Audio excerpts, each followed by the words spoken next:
Welcome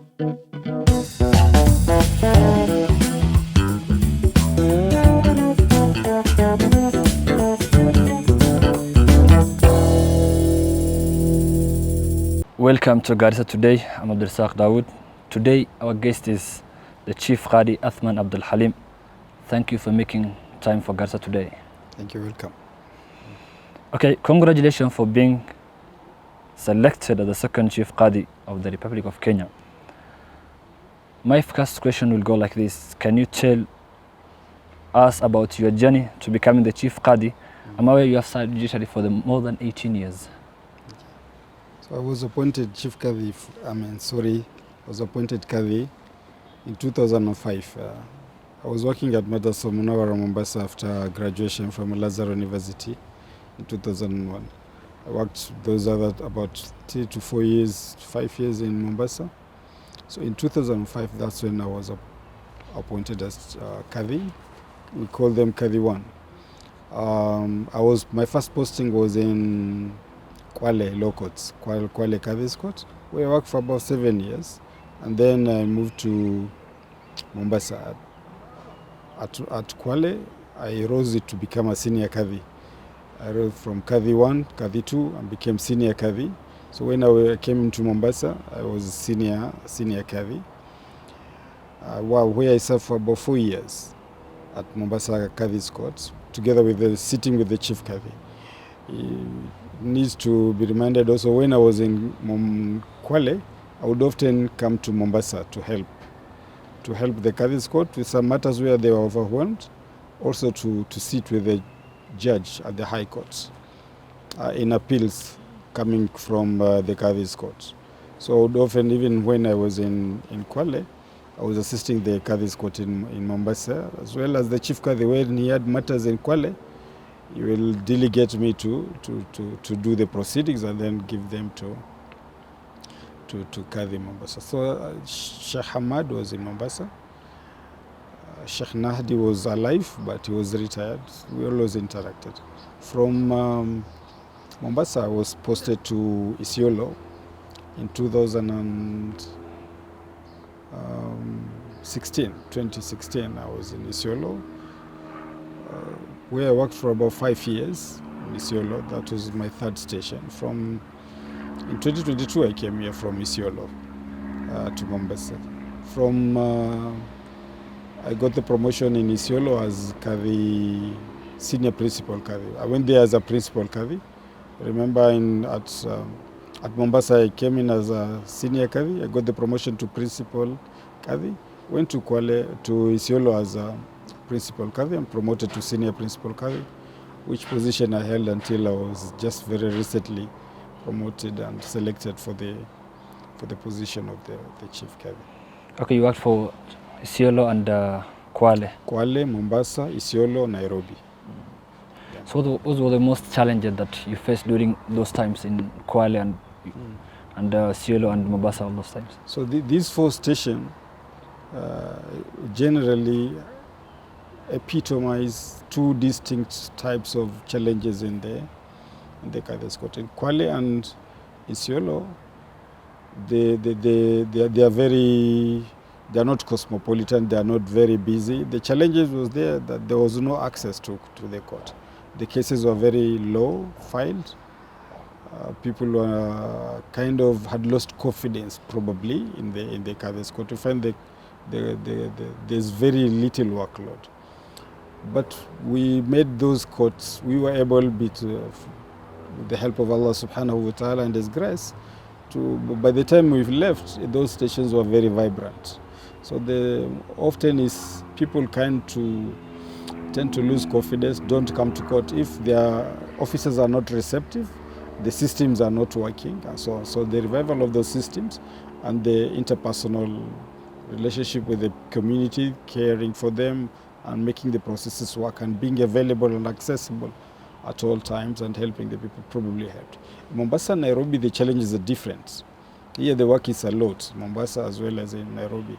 The challenges is how fast and efficient you can clear those matters. People are coming without creating a lot of backlog. People are coming and going, they're being served and getting So those are basically the challenges and I must say in Mombasa and Nairobi, there's also the issue, the complexity of the matters.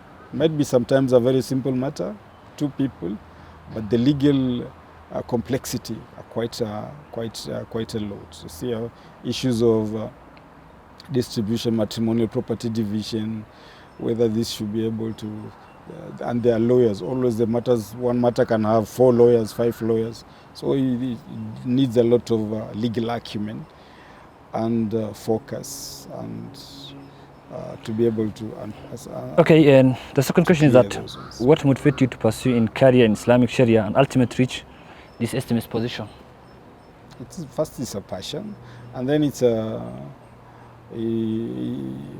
privilege to be able to serve people at that capacity. Privilege because you'll be able to earn your daily living as well as you're doing da'wah.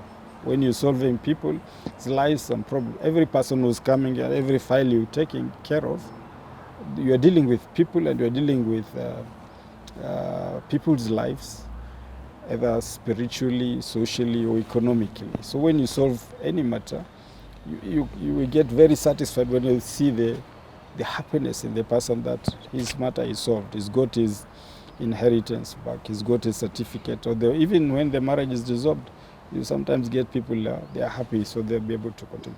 So this is a very noble profession where you get your daily life, your daily bread, you're able to affect people's life, both economically and socially, and you are doing a lot of that. You get opportunities also to spread the knowledge that you have, give advice to people, and so on the matter of the application of Islamic law in their lives. Okay, as a new Chief Khadi, what are your priorities for the judiciary during this change? My main focus is on the court. You see, that is what is it's the gift that was left us by our ancestors and our leaders. So we need to preserve it, make it more efficient, make it more friendly for people to access it. So to spread the Kadhi Court throughout the country and the services, and to make it efficient, that people, when they come to the Kadhi Court, they'll be satisfied with the services that are given there, and also to be able to deepen the access and to make it affordable, easy, and so that it impacts positively in the lives of Kenyans and help Muslims in Kenya to be able to practice their religion by using this court. The other thing is the unity of Muslims.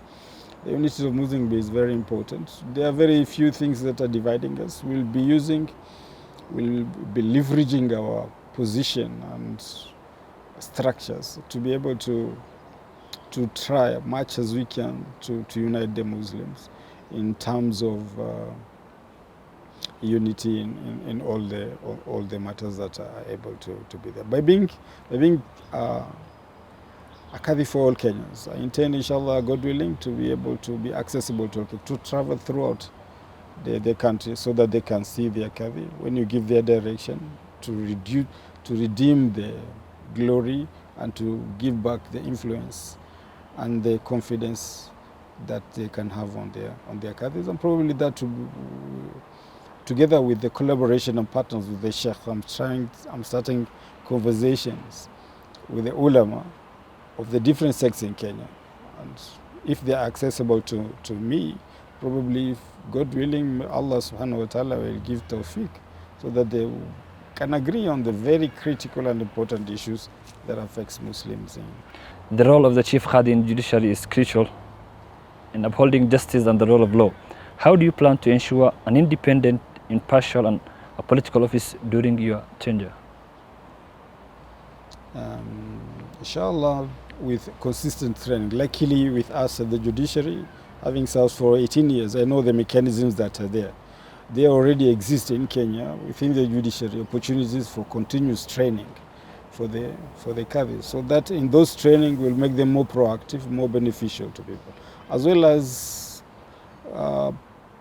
partner with other organizations and even states within the country and outside the country, where we can have benchmarking sessions or even training outside the country for the Qadis to be capable to discharge their duties. But also we ask Muslims to look upon us and to task us and to tell us the challenges they're facing. Whenever there's an issue, they should not make noise outside, but tell us their mechanisms within the judiciary, and my doors are open so that you inform us. We are here in Eldas, we have this situation. We are here in Kakuma, we have this situation, so that we can be able to sort it. That will eventually make it more efficient. And if there are areas that you think you owe money, there's a considerable number of Muslims, and you think you deserve to have a Qadi, then you can also engage us in writing so that when we're recruiting other Qadis, the Qadi can be deployed there. That will ease and will deepen the access and make the services by the Kadhi Court available everywhere in Kenya through training and partnerships and consistent service and advice to our Qadis. Okay, and we understand that each and every place that you worked, be it Kwale and Mombasa, all those places, it has its own different challenging. So what are the most pressing challenges you face the court, and how do you plan to address, Mr. Chief Khadi? Like personally, like I said, the challenges in Kwale, people, you can see the rate of poverty is very low. People come from long distances, they are poor. When they come to court, probably they've borrowed their money, they didn't have. So such people, you have to be considerate and understand the situation they're coming in. What we did is to ensure they can be served the same day, and when they go back home, they are sorted. That needs a lot of flexibility on your part, even proactivity. Sometimes to be able to, even if it's from yourself, to make sure that you can hear them and simplify the process, give the judgment, give them the documents they need so that they return. To make sure the registry staff you control them so that there is no corruption, and also that these people are served very, very fast. That's with the courts that, especially like Isiolo and Kwale. With Mombasa and Nairobi, it's the systems, how you can make systems and procedures efficient, so that because there are so many people, how can they be served all at the same time and get satisfied with the services? And we were able to do that by reducing backlog, by first hearing the matters. We call it court management, time management. See, there are some tasks and experience, that you need to use. So I'm experiencing those personally. I affected my courts.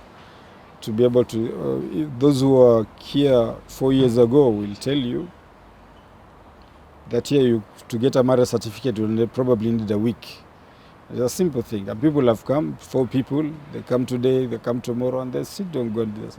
So we said, you cannot tell. This is a very simple matter. The husband is there, the wife is there. It's a very simple matter, and they should be served the same day. So if you come today in the morning, you'll not be heard first if you're not in the cause list, but you'll be heard, and you'll go home. If the next day you come, one person will come and take the certificate. So that's efficiency. You see where the gaps are and do that. So that experience, now it's my duty to teach and to impart to my Qadis all over Kenya, and that's a duty that I'm going to take, to share that knowledge and to teach them and to direct them on the best methods that we can deploy to be able to serve better in both situations. These generally are the situations in the country. Okay, and how do you plan to enhance collaboration between the judiciary and other branches of government to ensure harmonious functioning of the democratic system? Our job is judicial work. Because democracy is a big term. As a nation, we are 3 arms of government. We are one arm of government. there's collaboration with the other arms of government. Or the collaboration I'm seeing, there's no problem with the other of government. Whenever we need them, we partner, and usually there's peaceful and constructive engagements with the government, because the chiefs and the police, you've seen them, they are here, and we work together in all forums. The partnerships I was envisaging are partnerships with the Muslims, organizations and scholars, which action we already started immediately we were appointed. We started engaging the Somali scholars just the other last Sunday, and we are going to engage the other scholars in Nairobi, and people of Mombasa are already waiting. So these very scholars, they never had a link to put them together. Actually, you'll be surprised to know that the Somali scholars told me they think the other scholars are actually probably thinking we are bad. This moon was not sighted, but it's because there's no link. Everybody has a perception of the other. So when there's that link, probably both of the types of scholars can have confidence in.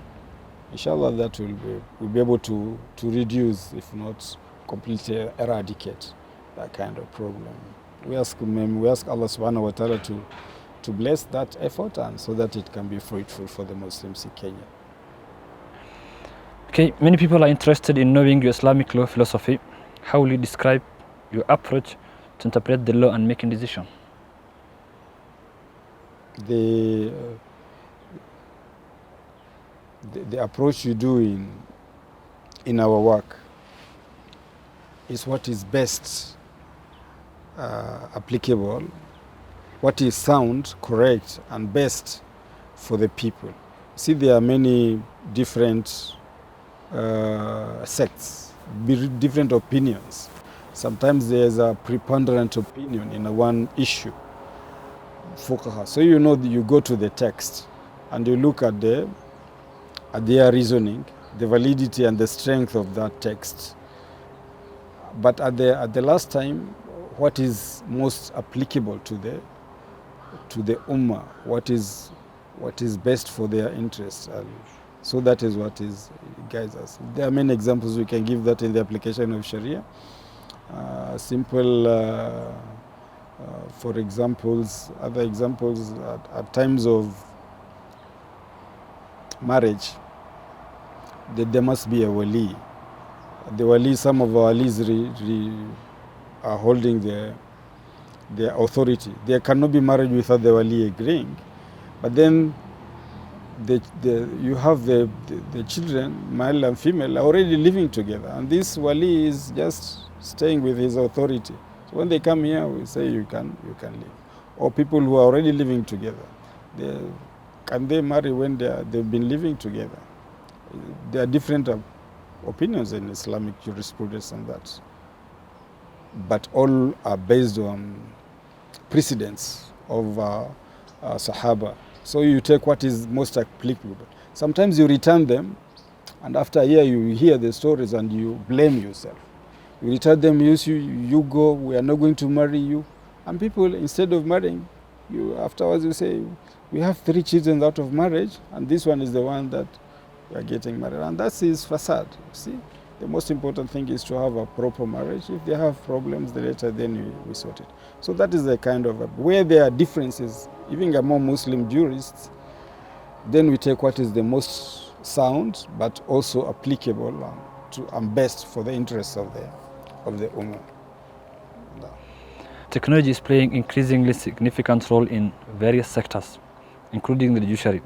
Do you have plans to leverage technology to improve the efficiency and accessibility to the judge system from the office of the Qadi? Yeah, you see, the office of the Qadi is part of it's actually within the judiciary.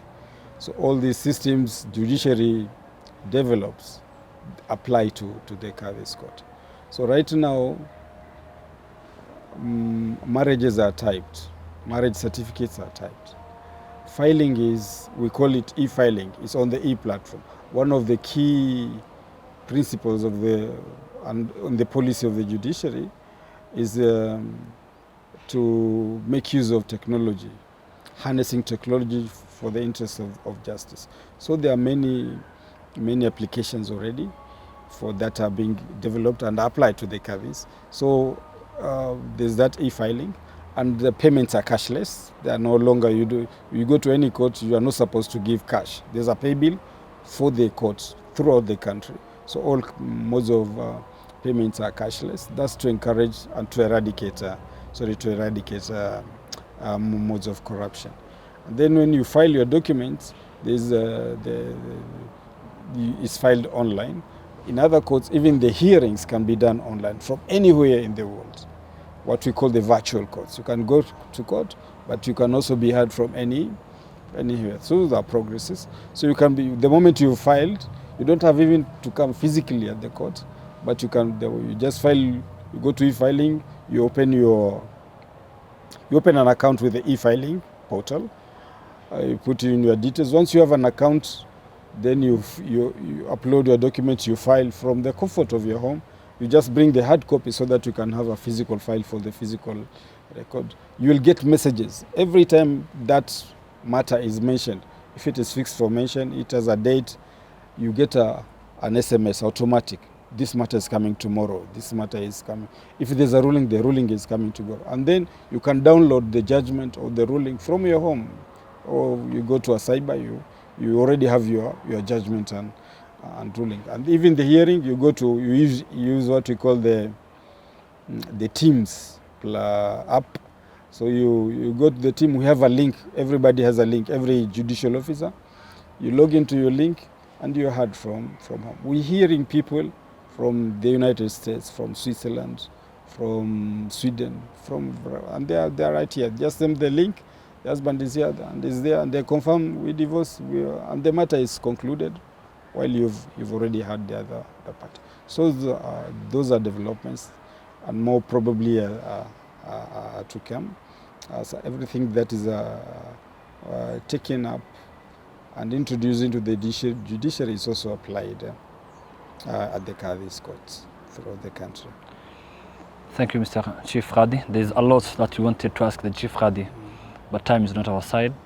We can talk days and months. Thank you for having time for Garissa today.